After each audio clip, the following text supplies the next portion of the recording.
Welcome back to the second hour of our conversation with Paul Mifsud, formerly with KLM.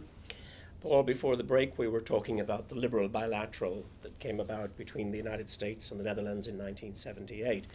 And it sounds to me as though you were saying that the chief liberal feature of that bilateral was the agreement on price. And what was that? What was the formula ultimately adopted in the agreement? Because there were some competing ideas. The final agreement between the Dutch agreement was one of the first, and so it was double country of origin pricing. Double disapproval preceded it in the implementation actually, but followed it in terms of its development.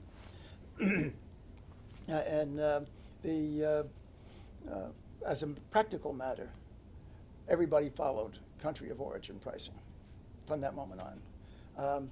When the pricing regime first went into effect, the Pan Am thought to prove that the Dutch and this liberal bilateral thing was nonsense. They won't honor it. And they offered $50 seats to Europe at a time when the seats to Europe were $500. There were lines outside of the Pan Am building in New York and out of Boston, going to Amsterdam for people wanting to fly to Amsterdam on $50 seats. What was the motivation for that? They were sure that the Dutch would be afraid that the American carriers were going to they were threatening effectively to outprice the Dutch. We can afford to charge $50. And put you out of business with this. Predatory pricing, unless you do something to stop us. We're going to do this, and they were sure that we would do something to stop them. And in fact, there were executives at KLM who said, "We've got to get the government to stop it." Was the immediate reaction. And I had a lot of correspondence back and forth. Please, you've got to let it sit. And it was an issue that was getting in the newspapers. It was on television. These long lines of people going to Holland on this new fare thing, and KLM. It turned out that a week or so later, the KLM salespeople came in and said, "This is great. People are calling us for tickets." Was KLM beginning to match? Well, no. They were being advertised as going to Holland, and the seats were being sold at $50, but then they were all sold out because there's only so many seats on those planes. They were coming to KLM, and KLM was making much more money. KLM wasn't discounting. So we got past it, and the new regime and its competitive elements were being felt. And at this point, each country approved or applied its own fares. Each government, the German government, the stronger governments, did put in different types of restrictions. It made it more difficult. They would undercut fares, and there was a whole bunch of fare activities that the CAB felt powerless to protect against.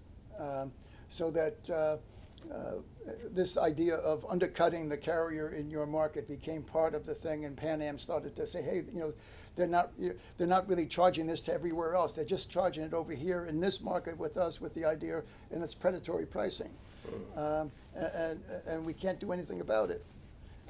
So that was that kind of complaints. Right. Now, if you look at this liberal agreement, and you might wonder, an observer might wonder, well, what's different between this and the later Open Skies agreements? I think one thing that must have been different was that the gateways were restricted. It still wasn't open availability. That's right, of and that gateways. was a critical one. Yeah. And it became more critical with deregulation. Before deregulation, you had three European, U.S. carriers, Delta, American, and United, who were primarily domestic airlines. They flew very few international routes, maybe some to the Caribbean and maybe to Mexico or Canada, but transatlantic, transcontinental routes were left to Pan Am, TWA, and a few carriers were starting to experiment with those international markets. But these big ones, when they had passengers to send to wanted to travel to Europe, they would contact one of the foreign airlines, KLM, British Airways, and offer that traffic to them. They would have what they called interline agreements. And so the domestic carriers were feeding the foreign carriers. And so there was a market. KLM could be in New York. At the time I was there, they had New York, Chicago, and Houston. They could not get any more Gateways. gateways, although the liberal bilateral, we picked up a few more gateways. Yeah. But they were using American, United, and Delta to feed them their traffic. So it didn't matter that they only had the three. With deregulation and the liberal bilateral regime, the American carriers like American and United were starting to enter the international markets. And now they weren't giving their passengers over to the foreign carriers. They were keeping them to themselves. And now the foreign carriers were looking at this trend, which was going to be increasing. I mean, competition had entered the field now. And with competition entering the field, natural forces were taking over. Well, is this because the designations were also liberalized? Could more U.S. carriers be designated to serve, for example, the Amsterdam market? The Dutch gave the Americans everything they wanted in order to keep flying the sixth freedom traffic they were flying. So the Dutch had nothing left to give the Americans. They had one market that was the size of a small American city, and had offered all the traffic rights that were available. All the fifth freedoms. All the destinations they wanted. Anything you want, you can do. Okay. And what about the other European countries? How were they reacting to this U.S.-Netherlands protocol? The bigger countries, with the exception of the Germans, held out for longer periods of time.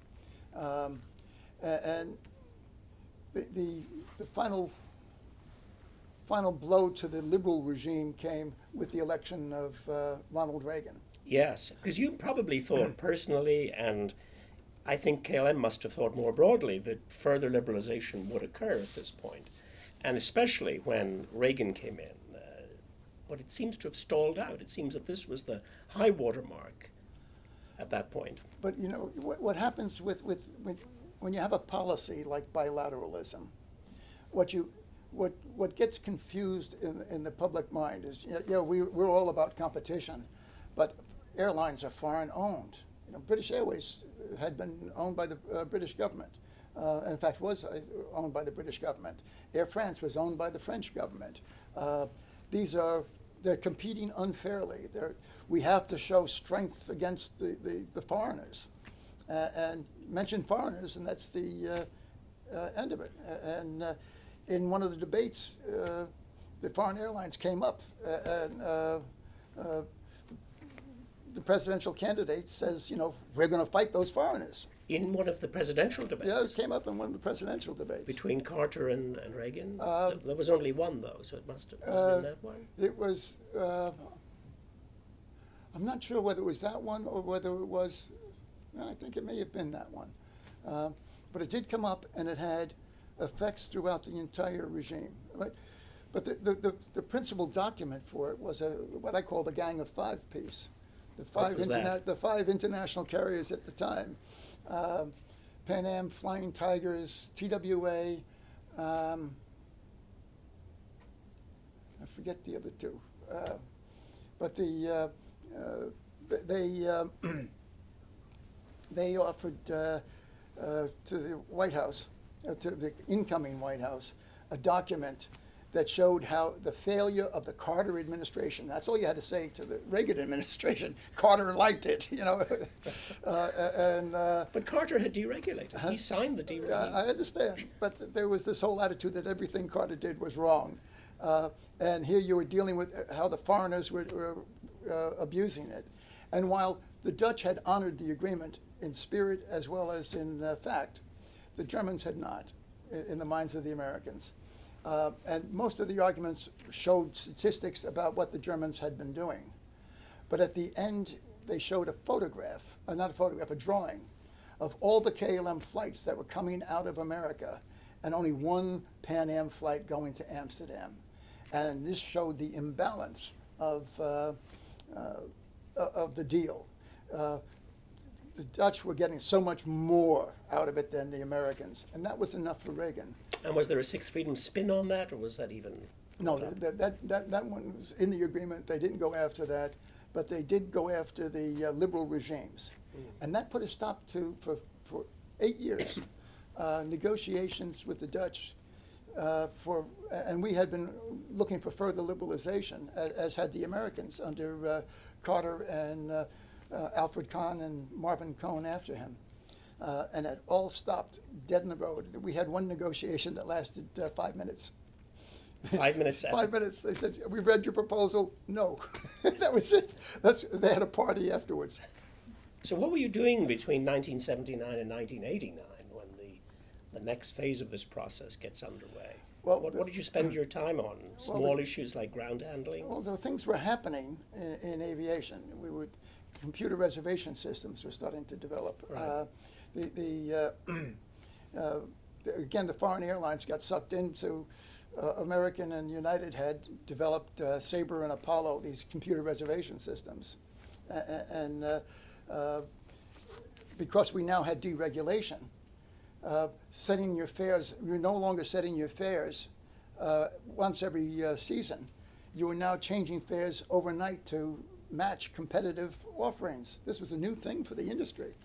And automation was coming into its own at that point, and the airlines turned their reservation systems over to travel agents, and they could feed the new fares in at will, because no longer did you need government approval. The competitive forces meant these systems became very valuable. And they offered to the foreign carriers to make their systems more valuable to the travel agent. They offered foreign carriers access to these systems for very low prices.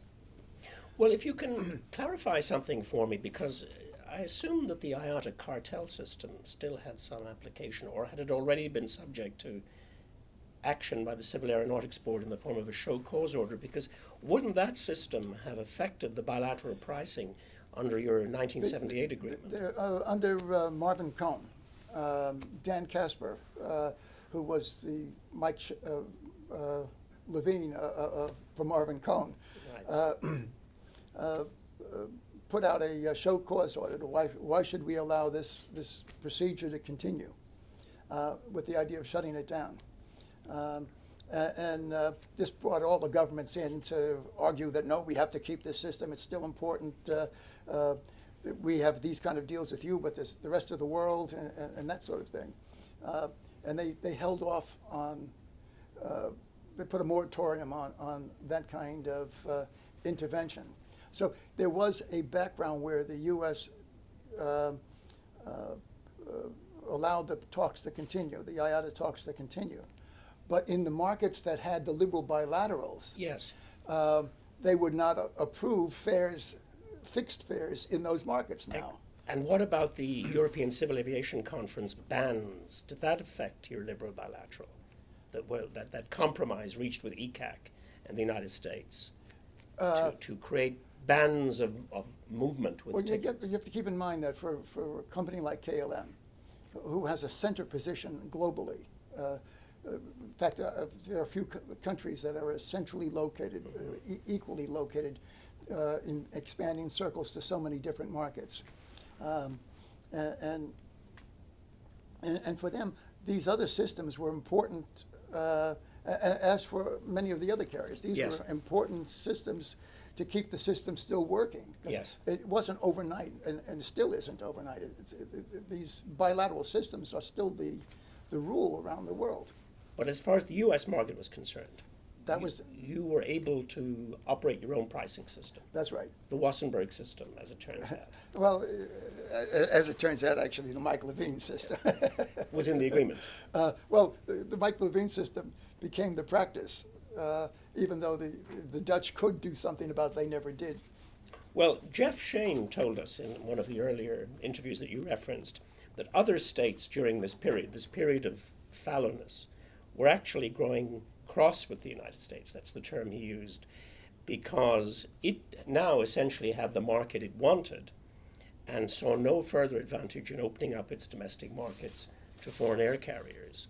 Now, do you believe that KLM led the fight on the European side against that fixed attitude and was more aggressive than other European countries? Well, as I told you, the last one of the negotiations lasted 5 minutes. Talking to the Reagan administration had become a difficult thing. What we came up with came about after Reagan, when the Bush administration, the first Bush administration, came in. And Sam Skinner, I understand Sam Skinner came from DePaul. He did, and is a member of our board. Well, he came in as Secretary of Transportation. Yes. By then, the CAB had sunset. They had gotten rid of that as part of deregulation. And he sent a team of people around the country holding conferences in major cities around the country asking, what are your transportation needs? And anybody could sign up to attend or talk at these conferences. What was this called? Was this the cities program? Well, it led to the cities program. Okay. It was a listening tour of some It was sort. a listening tour, and it began his administration. And I convinced KLM to send one of their representatives. I wrote the speeches. And we'd go to these meetings. The first one was in New Orleans. And we would tell the communities, did you know we can't fly to you? We would love to fly to communities like yours, but we can't because of this bilateral system, and we're restricted from doing it. And at the time, U.S. airlines weren't flying from those cities internationally either. At all? At all. They were flying from New York and from the major cities. New Orleans had no international service directly from... No transatlantic service. No directly. transatlantic service. Yeah. KLM was the first, when KLM got the traffic rights to Houston, it was the first transatlantic service that Houston got from anybody. It's extraordinary to think back at that. No, these were the main markets. And But from what I understand, the government didn't want KLM showing up at these meetings. well, I don't know that that's true. We were accepted. We were accepted. I had lunch with the DOT staff all the time at these meetings. We talked about these. You know, Jeff Shane, for example, who was part of these policies, Yes. was a very accessible person, somebody I could sit down and talk to. And again, the American heart is never into restrictionism. Americans in their heart really are pro-competition, and they're just concerned about the unfairness parts of this, and they look for, to deal with the unfairness. They're not looking to, they were not looking to keep markets for their businesses the way other countries had been doing. It's not in the psyche of the Americans, and certainly not in Republican psyche at all. These are businessmen, and Jeff Shane was very accessible in these issues. He was concerned for his carriers and for the realities of bilateralism, but he understood always that the bilateralism. He's himself given speeches about the mercantile philosophies of it, Yeah. and how strange it is. In his efforts, he worked aggressively in the international community to bring a lot of these things into effect himself. So the Americans were defending the American carriers against the unfairnesses they saw. But you were left out of the original program, as far as we know. Well, You showed up. No, you're talking about the Open Cities program. Yes. As it turned out, the program was not put on the table until they had developed a group called USA Bias. Yes. U.S. airports for a balanced international. Or better international air service, something like that. I think it was balanced Was it international balanced? Okay. international service, but maybe it's better. It was all these smaller airports from places like Baltimore and New Orleans, and looking for the U.S. policy to stop restricting traffic to where they were when they weren't getting service. So the U.S. was going to allow certain carriers, if a U.S. carrier wasn't serving a city, they were going to allow, this was again Sam Skinner, they were going to allow foreign carriers to apply for those destinations, Even though they hadn't been granted under any bilateral. even though they hadn't been granted under any bilateral. But they were setting up the rules so that the Dutch could not apply because they knew the American carriers, the Pan Am and TWA, would scream. And they presented this at a conference in Washington just before the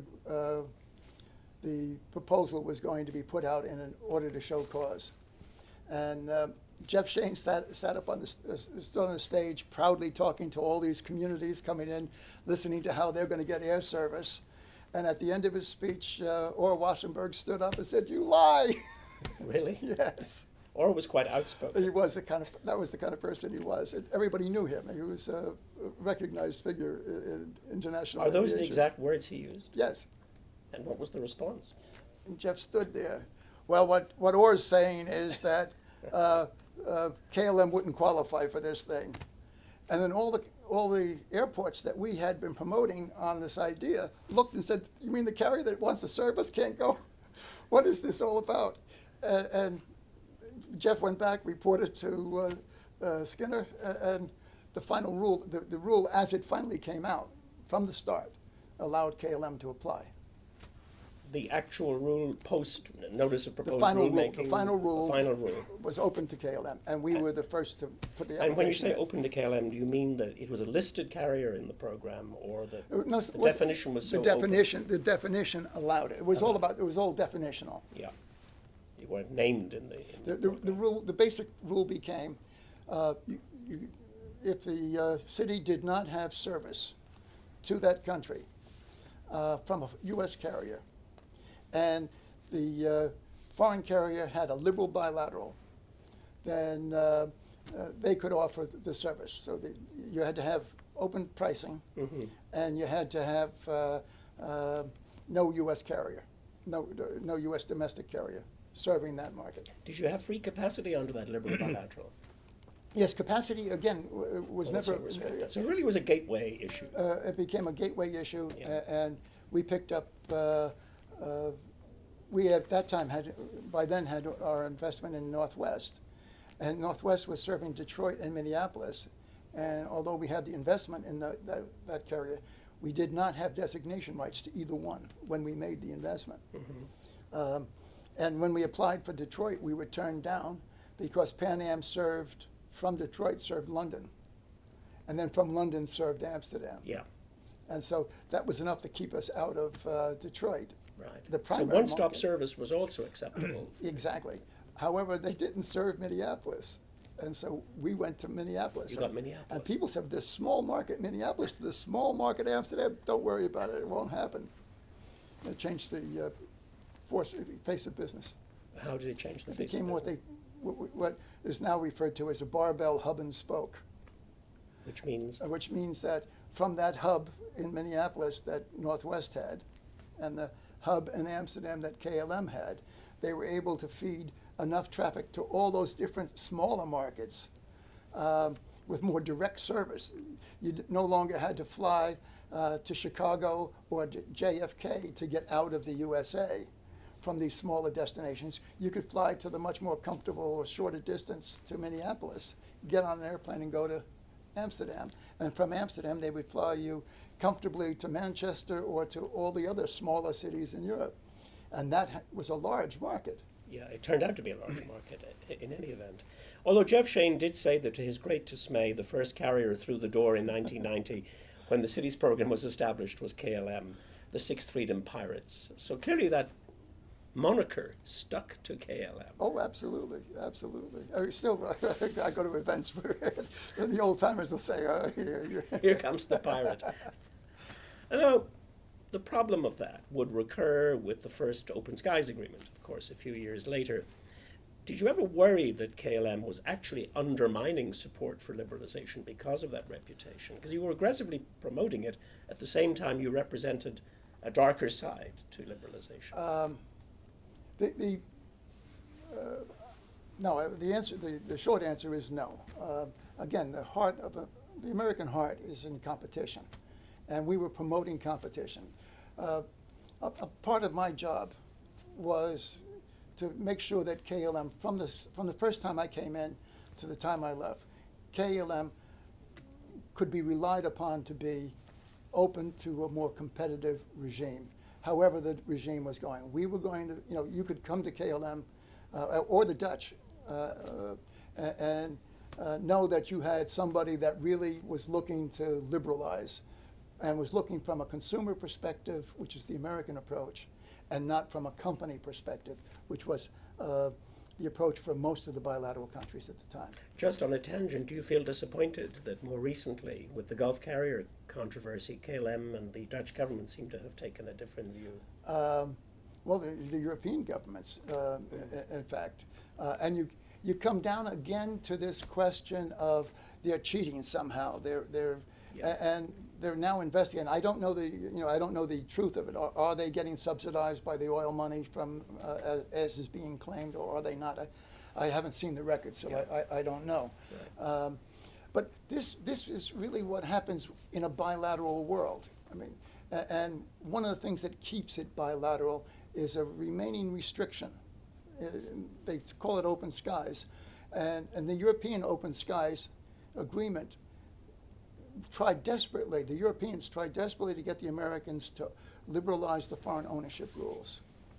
And foreign ownership means you can't set up an American company in the Middle East and compete on their terms in their market as you can. If it was a car company, you could set up a car company there, or you could set up a competitive company and compete with the same labor laws, the same subsidies, if subsidies are part of it. Right, it's an interesting observation. Well, we will come back to that issue, but right now I want to look at the city's program, see that it's established in 1990. Only 2 years later, the first open skies agreement between the United States and the Netherlands. Were you aware at this time that there was momentum building inside the Department of Transportation Yes. and the State Department? How were you aware, and who told you? Well, the final decision to go open skies, I learned from Judith Trent, who had been a senior official at the Department of Transportation for the transition from CAB to, and she was at the time working for Swiss Air, and she had been offered the first open skies agreement for the Swiss. For the Swiss? For the Swiss. And we were having lunch, and she complained that the Swiss were looking at it and saying, well, we're not sure we want it. People won't like us in Europe, and we have to give up so much of our authority and our power. And she said they don't see how beneficial it is. So you heard about it through her? Through her. What did she say to you? She said the Swiss had been offered open skies, and they turned it down. What did she mean by open skies? Did she tell you? Oh, well, no, open skies was being talked about. Had the definition appeared? Oh, this had, in fact, Ken Quinn had... Also a DePaul graduate. Also a DePaul graduate. Had been running the American Bar Association conferences on subjects about liberalization. And open skies was a general conversation in those meetings, both in Canada and the U.S. For years. And people from the DOT would be present at these things. And again, their hearts were all in this kind of liberalization. But how do you get countries to obey the rules? That was the... Well, I'm trying to think, in terms of the timeline, if the famous document in the matter of defining open skies had already appeared by the time you approached. According to Jeff Shane, the Netherlands approached the Department of Transportation, or the Department of State probably, to say that they were interested in Yes. this. Well, as soon as I heard, well, it didn't happen quickly. So how precisely did this happen? Well, Judith and I had lunch. I immediately sent a memo to Orr on a fax machine, and it said, "Hey." Orr is still in charge. Orr is still in charge in the Netherlands. Yeah, and said Open Skies is going to be available. He's retiring at this point, and the people at KLM looked at it and said, well, if the Swiss didn't want it, why should we? And I had to go over to Holland and say, look, this is, this will allow you to get to Detroit and get the markets that you want to have access to. It's a completely, the Open Skies Agreement says all traffic, all pricing between, via, and beyond, between the two countries was now going to be free from government regulation. What would remain is the foreign ownership would remain, and Cabotage. Cabotage would remain. But all the traffic between the countries and beyond, or not beyond each, not the fifth freedom even, seventh freedom, the fifth freedom was included. Why do you think that the United States had made this decision? What was going on? It continues to be a major issue with labor, and it's confused with outsourcing. No, I mean, why did Open Skies become suddenly an issue that, the United States was going to back? Because the carriers probably didn't want it. Well, no, the carriers were having, there were two sets of carriers. You had, Pan Am was now on the verge of going out of business. TWA was on the verge of going out of business. They had sold their London routes. And Pan Am and Delta were coming into these markets much more strongly, trying to take their place. Bermuda 2.5 happened. And again, the British came into this. They always came in at an opportune time for me. For you? Yeah. As soon as 2.5 meant what? The substitution of the United and American. United and Succession and agreement. American bought the TWA and Pan Am London routes, and British said, "Oh no, Bermuda 2 forbids it, and we won't let you do it." And so those routes would just die, and there would be no Pan Am because Pan Am was dying. And so they sat down and renegotiated Bermuda 2, and they tightened the capacity restrictions even further. And so, again, here's American United coming into this market, and they need more liberalization.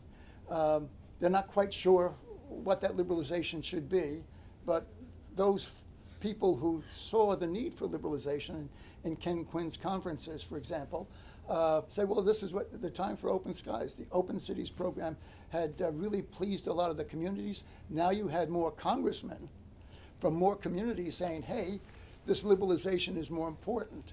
And the carriers had less say as more congressmen became involved in their opportunities for their communities. And so the communities became involved. The consumer interest became much, much bigger. Did you know that Skinner and Shane were cooking this up? At any point before you spoke to Judith Trent, any rumors on the wind? Oh yeah, I have a picture of Jeff with Orr sitting at the Marrakesh restaurant after a conference that we had all participated in, and talking about the liberalization and how it might look. And these people, the people in government, the people in industry, saw the need for this. There were lots of restrictions, and labor was concerned about it, but even labor came on board in the end. You had to have some better way to get access to in the North Atlantic, which was the critical market at the time.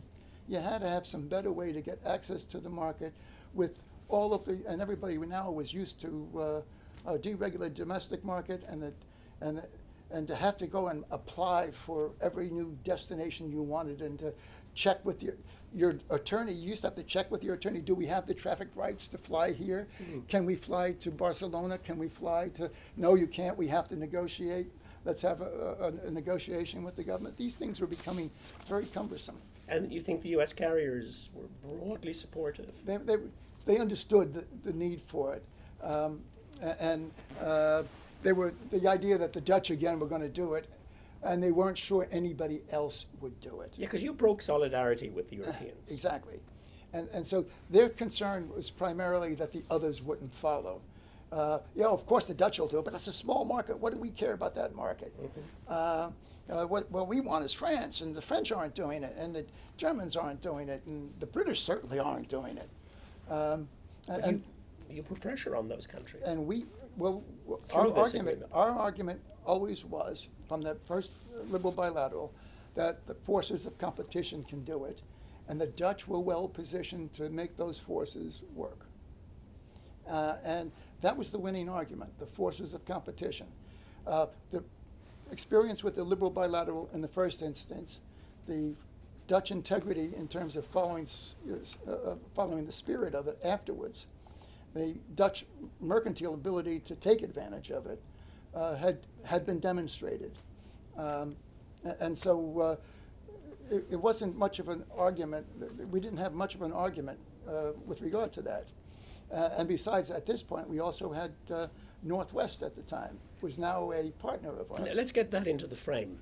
You actually joined some kind of leverage buyout of Northwest. Right. That's an extraordinary thing that you did, right?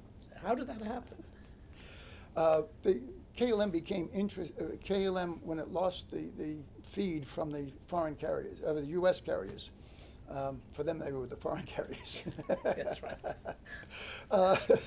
Terminological accuracy.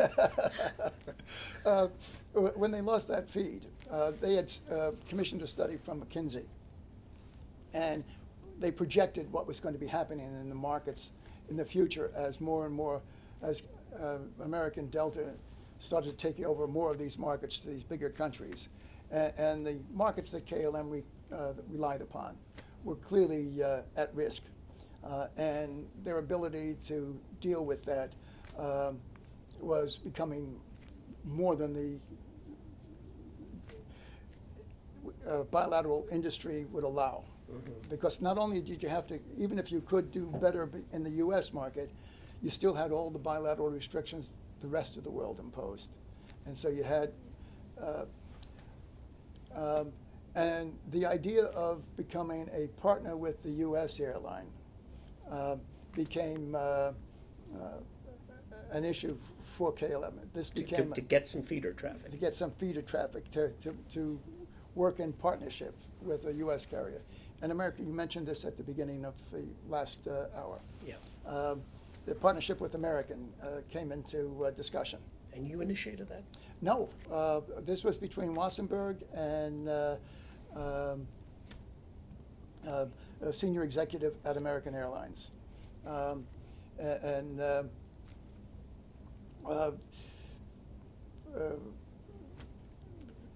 Bob Crandall and Sergio Orlandini, who I'm sorry recently died, who was the CEO at the time, sat down and agreed to this big deal about cooperation. What American Airlines was looking for was KLM's feed. KLM at Schiphol has one of the best distribution systems in Europe, and American Airlines wanted access to that. But the system at the time, without antitrust immunity, when all the documents were put together, and American Airlines sent a series of documents that high over to KLM 3 weeks before the final deal was to be signed. And it was prepared by lawyers with ironclad things that essentially, when you read through it all, was going to turn over KLM's distribution system to American Airlines. What do you mean by distribution system? American Airlines would be able to have first dibs on all of the traffic out of Amsterdam to all the other markets from the USA. And it would have, and most of the traffic would be flying on American, not on KLM. Mm-hmm. And the ability to negotiate more reasonable balance deals certainly didn't exist within the 3 weeks. And you had this great big American Airlines sipping through the little KLM straw in terms of the traffic. We learned a lot in that discussion. It was called off after the package was seen. The deal was called off. Well, it was an extraordinary idea because there was no precedent but for this. It got it in our mind. To clarify, American initiated it or KLM initiated it? approach? I don't know. All I know is I got a call from Orr that he had been talking to someone at American Airlines, and they thought it was a good idea. And the people at KLM got very excited about it, and anything Orr did, everybody at KLM got excited about. And Bob Crandall was in favor of it, and he's a very great aviation guy. So they got together and, this sounds like this could be. We knew from the McKinsey study that we were at risk, and so this seemed like it might be the right answer. Only when we looked at it, we saw the imbalance, we pulled away from it. And this was about 1988 or 89? 89, I think it was. Just Certainly before Open Skies. It was just before we were approached. We then made a run at, British Airways came to us and suggested we make a run at Sabina that was in trouble. And so we were starting to talk about cooperation with other carriers, and we're getting experience in doing it. Flying Tigers went on the market. And some investors came to us and said, you could work together with some investors, and we think that with the KLM cargo business and Flying Tigers, there might be some kind of deal we could do. And the Wall Street community didn't understand all the restrictions that bilateralism and foreign ownership involved. Right. And that's how I got involved in it, was because the American restrictions on foreign ownership are unbelievably tight. There's no way around them. And everybody, in every other industry, there were foreign restrictions. I think they still are in communication. Yes. But you can get around some them. Flexibility. We have Fox News owned by Murdoch. Rupert Murdoch, even though he became an American citizen, still could not buy a foreign airline, a U.S. airline, because he would be labeled foreign under those rules. Yeah, I know, it's extraordinarily tight. Yeah, no, it's very tight. But we were getting involved, and then everybody at KLM, although the executives had done numbers on it and had seen it against the background of this McKinsey report. And then in comes the era of the leveraged buyout. Yes. Wall Street was going after companies with lots of assets that were being sold at prices lower than the asset value of the company. Let's buy those companies, sell the assets, and make a bundle. This was not a management buyout by Northwest. No, stock buyout. This is a stock buyout. By external forces. And they came to KLM and said, we want you to participate with us. We'll give you an 8% interest. The foreign ownership restriction is 25%. And KLM went into it thinking like, well, great, we'll go into it, and then we'll cooperate. They saw that there were cargo opportunities with Northwest, but they had no access to either Detroit or Minneapolis, and it wasn't on the table. We had not yet come to open skies or even open cities. But at the same time, another group came with Prue Beige, and that group was Pan Am. The Pan Am negotiation, the Prue Beige negotiations, offered a deal with Pan Am that offered the prospect of much more. These Pan Am people were people that understood the aviation business. The Jackie and Wilson people were finance people, and they were looking at assets and what to do with them. They were saying to KLM, we need your advice. But it turns out that they never really intended to use the KLM advice. It was a bad deal at first.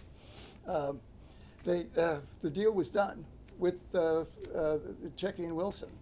KLM put up over half the capital that the Jackie and Wilson people needed. A large hunk of that was in debt to Northwest, and it's only 8% in voting stock. And then shortly after that, they walked into the Jeff Shane at the time and Sam Skinner were besieged by American carriers saying, KLM's buying Northwest. You've got to do something about it. And so they looked into it and they said, well, this can't happen. We've got to really have an investigation. And there was a consent decree. KLM did not participate in that consent decree. The consent decree was with Checky and Wilson and Northwest. And Northwest agreed to restrict KLM's access to the management of Northwest. And they set up a whole set of rules which are now those foreign rules that were set up in the consent decree, redefined and strengthened an already strong American policy. Not only was control defined in terms of stock ownership, but now control was defined also in terms of actual control, that is the ability to control. Because the statute was a little ambiguous at that time. Exactly. And so you got a much more tightening of the rule. KLM was supposed to get its loan money back in 2 years. Unfortunately, under the initial management of Checky and Wilson, within 2 years they were facing a bankruptcy and had to be refinanced. What did you think you were getting? I think Skinner said this at one time. What does KLM think it's getting for this money? Leo Van Wyck, who was the number 2 man at KLM at the time, and Peter Bow, who was the president at the time, saw the liberalization process as inevitable. And they saw the need to have access to the U.S. market with a U.S.-based carrier, an important part of the business. And they saw the investment aspects of this as driving their model. They could afford to come into this because they felt with Checky and Wilson, they would improve the value of the company. They were getting a good interest rate on their loan. KLM was a cash-rich carrier by that time. As the markets liberalized, they would be able to take advantage of those liberal markets. So they saw the partnership as the important thing, the future of the investment, and they went into it that way. They did not expect the consent decree. And that put some really bad blood between KLM and Northwest that ended up within a couple of years near bankruptcy. Again, KLM came in and helped bail them out. Just the second time. The second time. Well, why didn't you join the consent decree? We weren't invited. I mean, it was literally the day the CAB the day it came out. I got it at the same time that Checky and Wilson were calling KLM saying we signed it. That wasn't a We weren't diplomatic. consulted. We weren't consulted. It was that bad. Even though it was your money that was at stake. It was your money that was at stake. Well, it was our money, but the whole deal had been done, and so KLM, the CEO was now under pressure from the management, from the board, saying, "What have you done?" Do you think, though, that having taken that stake, that helped in terms of the eventual Open Skies Agreement, and of course, as we should talk about now, antitrust immunity? It was essential to the antitrust immunity component. Because the agreement in 1992 said that the U.S. Department of Transportation would give, quote, sympathetic consideration, unquote, to granting antitrust immunity to international alliances, provided you signed up for an Open Skies Agreement. So this is 1992. You've taken a stake. Had you now in 1992 further invested, or did that come after the Open Skies Agreement? No, there was no. Actually, just prior to the Open Skies Agreement, and this is where Mike Levine once again comes in because he was hired by Northwest As CEO. We had become involved in a lawsuit with Northwest over what rights we had in the company. And it was a very nasty fight. I mean, there were newspaper articles in Business Week and headline pictures. At the time, Checky was made a run for governor of California, and he attributed that battle to his defeat. But anyway, we were involved in a litigation, and yet we had